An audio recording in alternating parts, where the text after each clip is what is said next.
Assalamualaikum warahmatullahi wabarakatuh. Yang terhormat Ibu dosen mata kuliah bimbingan dan konseling, yakni Ibu Andini Ardia Lestari, Esos MPD, untuk memenuhi tugas kuliah saya. Nah, di sini saya beranggotakan 2 orang. Nah, partner saya adalah Sundari. Oke, langsung saja. Pengertian bimbingan dan konseling. Bimbingan dan konseling merupakan suatu proses pemberian bantuan atau interaksi antara konselor dan konseling yang bertujuan untuk membantu konseling mengembangkan potensi dirinya secara optimal serta mengatasi masalah-masalah yang dihadapinya.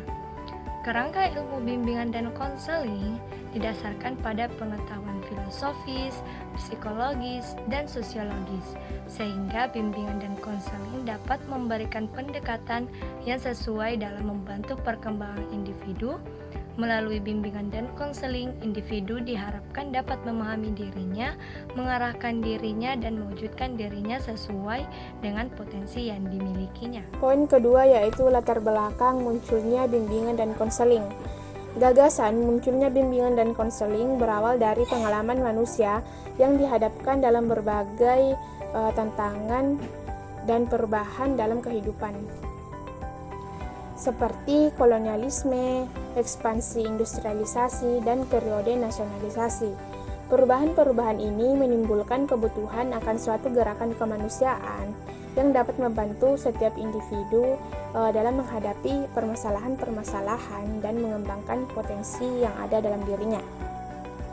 Bimbingan dan konseling muncul sebagai solusi pada kondisi tersebut, dengan tujuan mendapatkan dukungan dan bantuan kepada setiap individu agar dapat menyelesaikan permasalahan-permasalahan yang dihadapinya dan mengoptimalkan potensi yang ada dalam diri. Nah, yang ketiga, sejarah bimbingan dan konseling di dunia barat. Sejarah perkembangan bimbingan dan konseling di barat, khususnya di Amerika Serikat, dimulai pada abad ke-19. Pada awalnya, bimbingan dan konseling berfokus pada vocational guidance atau bimbingan jabatan yang bertujuan untuk membantu individu dalam memilih dan mempersiapkan diri untuk suatu pekerjaan atau karir.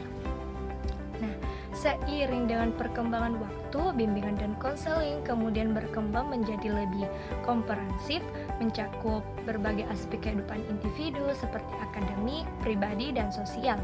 Tokoh-tokoh penting dalam sejarah bimbingan dan konseling di barat antara lain Frank Parsons yang dianggap sebagai pelopor bimbingan jabatan, dan Carl Rogers yang memperkenalkan pendekatan konseling yang berpusat pada client-centered approach. Poin keempat yaitu latar belakang munculnya bimbingan dan konseling di Indonesia. Perkembangan bimbingan dan konseling di Indonesia dimulai pada tahun 1960-an ketika layanan bimbingan dan konseling mulai diperkenalkan di sekolah menengah. Nah, pada awalnya bimbingan dan konseling hanya berfokus pada bimbingan pejabat dan bimbingan akademik. Namun, seiring perkembangan zaman, bimbingan dan konseling mulai berkembang pada tahap yang lebih komprehensif, baik dalam bimbingan pribadi, sosial, maupun pada bimbingan karir. Dan berbagai upaya telah dilakukan untuk mengembangkan profesi bimbingan dan konseling di Indonesia, baik dalam pendidikan dan pelatihan, pengembangan kurikulum, maupun pengembangan kualitas layanan bimbingan dan konseling di berbagai jenjang pendidikan. Sekian dari saya. Wassalamualaikum warahmatullahi wabarakatuh. Bye-bye.